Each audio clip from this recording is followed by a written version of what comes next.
সম্মানিত ভিউয়ার্স, আপনারা দেখছেন ভোকেশনাল টিভি। ভোকেশনাল টিভির পক্ষ থেকে সম্মানিত ভিউয়ার্স ভাই ও বোনদের জানাই আন্তরিক শুভেচ্ছা ও অভিনন্দন। আপনাদের সাথে আমি রয়েছি মোহাম্মদ রাশেদ মোশাররফ, শিক্ষক নিবন্ধনধারী কারিগরি শিক্ষা ও ট্রেড ইনস্ট্রাক্টর, ইটনা নূরপুর ডিডি মাদ্রাসা, ইটনা কিশোরগঞ্জ। সম্মানিত ভিউয়ার্স, আমার নিজ জেলা জামালপুর জেলা ও নিজ উপজেলা সরিষাবাড়ী উপজেলা।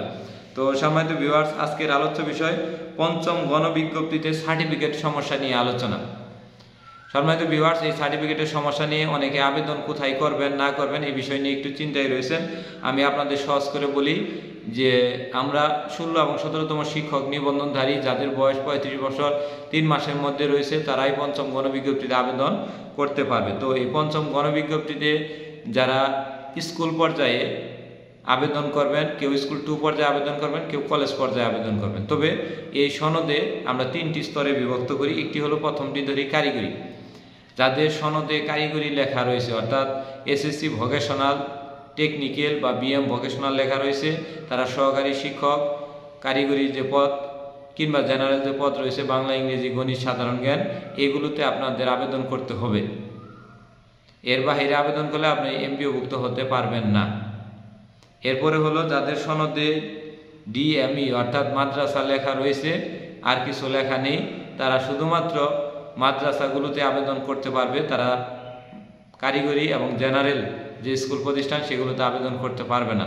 এবং যাদের সনদে secondary and higher secondary and madrasa education লেখা রয়েছে, তারা মাদ্রাসা এবং স্কুল দুটাতেই আবেদন করতে পারবে। এর বাহিরে আর আবেদন করার সুযোগ নেই।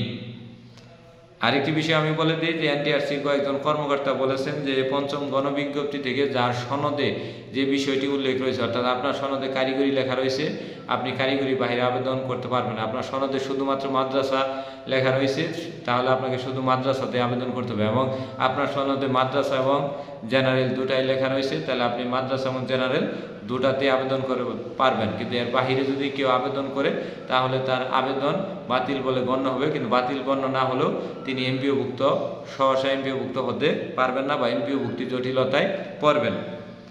আরেকজনে ফোন করে দিয়েছেন যে আমার শিক্ষক নিবন্ধন সনদ এবং আমার যে এসএসসি এবং ইন্টারের সনদ রয়েছে এর সাথে নামের কিছুটা ভুল রয়েছে, তো আমি শিক্ষক নিবন্ধন সনদ সংশোধন করিনি, সেক্ষেত্রে আমি আবেদন করব কীভাবে? আপনি অবশ্যই শিক্ষক নিবন্ধন সনদে যেভাবে নাম রয়েছে, যেভাবে পিতার নাম রয়েছে, যেভাবে মাতার নাম রয়েছে, যেভাবে নিজের নাম রয়েছে এবং যেভাবে জন্ম সাল দেওয়া রয়েছে এবং যেভাবে রুল এবং রেজিস্ট্রেশন নম্বর আছে হুবহুভাবে পঞ্চম গণবিজ্ঞপ্তিতে আপনাকে আবেদন করতে হবে।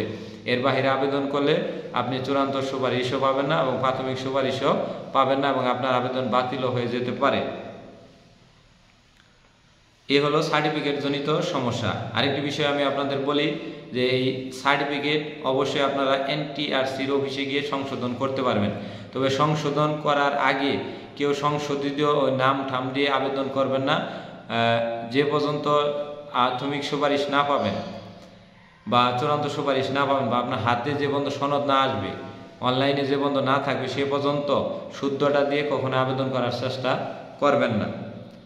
আর পঞ্চম গণবিজ্ঞপ্তিতে সার্টিফিকেটের বাহিরে যারা রয়েছেন, যেমন একটি সার্টিফিকেটে তাই সহকারী শিক্ষক ইংরেজি রয়েছেন, ভুল করে উনি সহকারী শিক্ষক বাংলা চলে এসেছে। এই ধরনের সার্টিফিকেটে যাদের সমস্যা রয়েছে তারা অতি দ্রুত এনটিআরসিতে গিয়ে যোগাযোগ করেন। কিন্তু আবেদনের সময় ঠিক ওইভাবেই দিতে হবে, ওইভাবে আবেদন না করলে আপনার সফটওয়্যার নিতে পারবে না। তো এই হলো সার্টিফিকেট জনিত সমস্যা।